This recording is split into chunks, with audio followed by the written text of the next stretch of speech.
Hello students, welcome to my YouTube channel Chandra mathematics classes. इस video में आप लोगों को MT2 लीनियर अलजेब्रा के अंतर्गत जून 2016 में पूछे गए क्वेश्चन को सॉल्यूशन के साथ बताने जा रहा हूँ। क्वेश्चन है, find the orthogonal canonical relation of the form x square minus 2y square plus z square plus 2xy plus 6yz and its principal axis. तो हम यहाँ पर इसे इस तरह से सॉल्व करेंगे।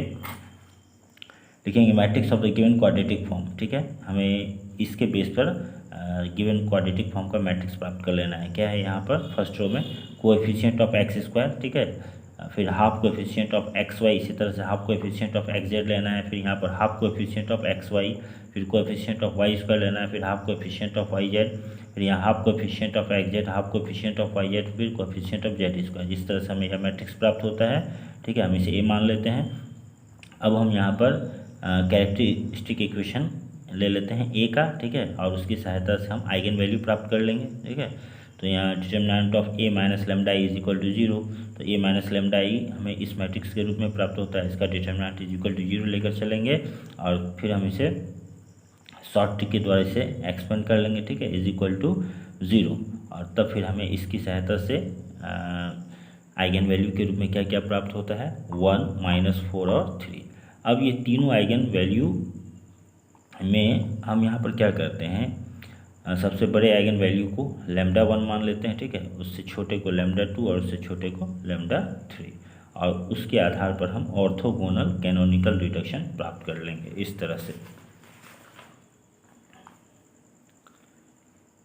λ1 इज इक्वल टू 3, ठीक है, उसके बाद λ2 इज इक्वल टू 1 और λ3 इज इक्वल टू -4। मतलब λ1, λ2, λ3 का वैल्यू हमें डिसेंडिंग ऑर्डर में लेना है। ठीक है, उसके बाद इसकी सहायता से हमें ऑर्थोगोनल कैनोनिकल रिडक्शन प्राप्त हो जाएगा। क्या, 3 λ1, ठीक है, x1 स्क्वायर, λ1 क्या है 3 x1 स्क्वायर, इसी तरह से λ2 y1 स्क्वायर, तो λ2 क्या है 1 है, 1 y1 स्क्वायर, फिर माइनस λ3 z1 स्क्वायर, तो λ3 क्या है -4 z1 स्क्वायर। इस तरह से हमें ऑर्थोगोनल कैनोनिकल रिडक्शन प्राप्त हो जाता है। अब हमें क्या प्राप्त करना है, प्रिंसिपल एक्सिस प्राप्त करना है इस क्वाड्रेटिक फॉर्म का। तो बेहद इजी है, कोई खास प्रॉब्लम नहीं है इसमें हम क्या करना है, प्रत्येक आइगन वैल्यू के कॉरस्पॉन्डिंग हमें नॉर्मलाइज्ड आइगन वेक्टर निकाल लेना है, और वही क्या होगा, हमें प्रिंसिपल एक्सिस होगा इस क्वाड्रेटिक फॉर्म का। ठीक है, पहले नॉर्मलाइज्ड आइगन वेक्टर कैसे निकालेंगे, पहले आइगन वेक्टर निकाल लेंगे प्रत्येक आइगन वैल्यू के कॉरस्पॉन्डिंग, ठीक है, और तब फिर उसी आइगन वेक्टर की सहायता से हम क्या निकालेंगे, नॉर्मलाइज्ड आइगन वेक्टर निकालेंगे, और वही क्या होगा, प्रिंसिपल एक्सिस होगा। तो यहाँ पर eigen vector corresponding lambda is equal to 3, इस तरह से हम A minus lambda I into x is equal to 0, जहाँ की एक्स क्या है, आइगन वेक्टर है, लैम्डा इज इक्वल टू 3 लेकर चलेंगे तो हमें ए माइनस लैम्डा आई का वैल्यू इस रूप में प्राप्त होगा। ठीक है, यहाँ x y z is equal to 0, column vector, ये 0 मैट्रिक्स है, तब यहाँ पर इसे हम रो रिड्यूस्ड एशेलॉन फॉर्म में ले आएंगे।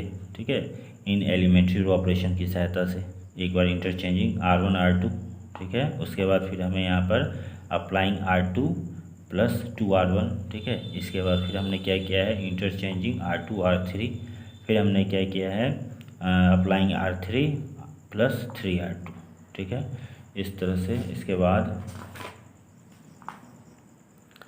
अप्लाइंग R2 बाई 3, ठीक है, इसके बाद फिर क्या किया है, अप्लाइंग R1 प्लस 5R2।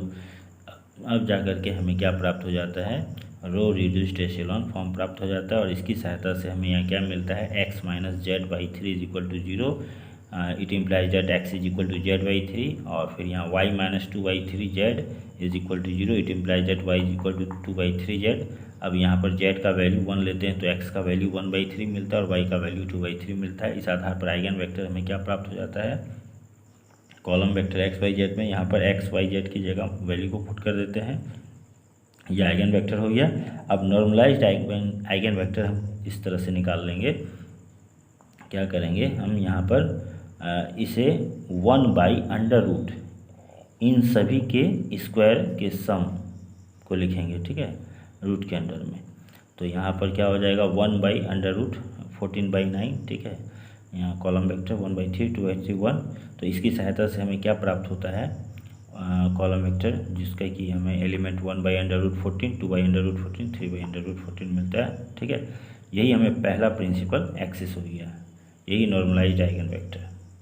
इसके बाद फिर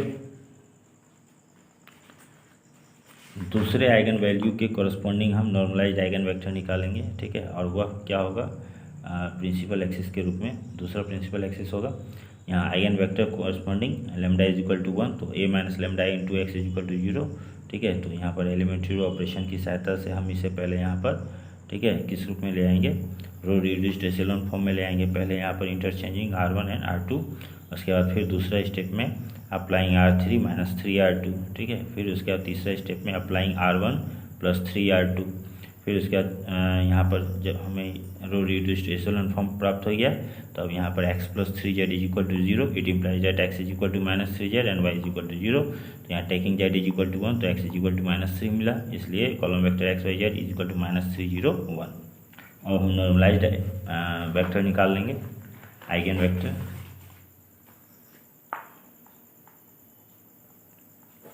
ठीक है।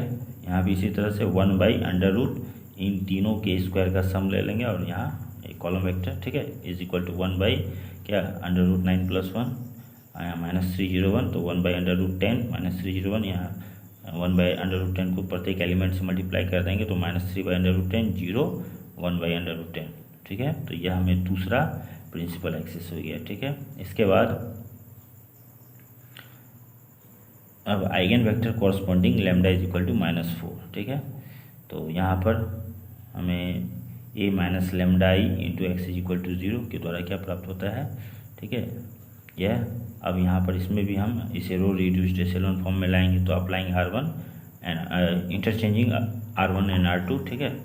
उसके बाद फिर हम दूसरा ऑपरेशन क्या करते हैं, इंटरचेंजिंग R2 एंड R3, उसके बाद अप्लाइंग R3 माइनस 5R1, उसके बाद फिर क्या करते हैं, अप्लाइंग R3 प्लस 3R2, ठीक है।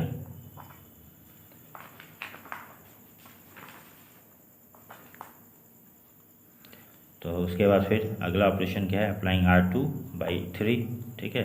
उसके बाद फिर अप्लाइंग R1 माइनस 2R2, ठीक है। इसकी सहायता से अब यहाँ पर हमें रो रिड्यूस्ड एशेलॉन फॉर्म प्राप्त हो गया। तो अब यहाँ पर x minus z/3 is equal to 0, it implies that x is equal to z/3। इसी तरह से y plus 5/3z is equal to 0, it implies that y is equal to minus 5/3z। उसके बाद यहाँ पर हम z का वैल्यू 1 ले लेंगे, तो x का वैल्यू 1/3 और y का वैल्यू माइनस 5/3 मिलेगा। So x y z is equal to 1/3 minus 5/3 1।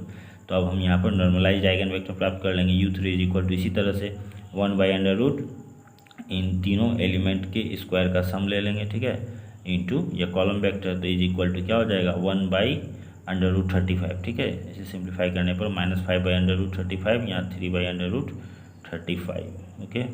तो so u1, u2 and u3 are the principal axes of the given form. Okay students, इस तरह से हम प्रिंसिपल एक्सेस फाइंड आउट करेंगे। Thanks for watching.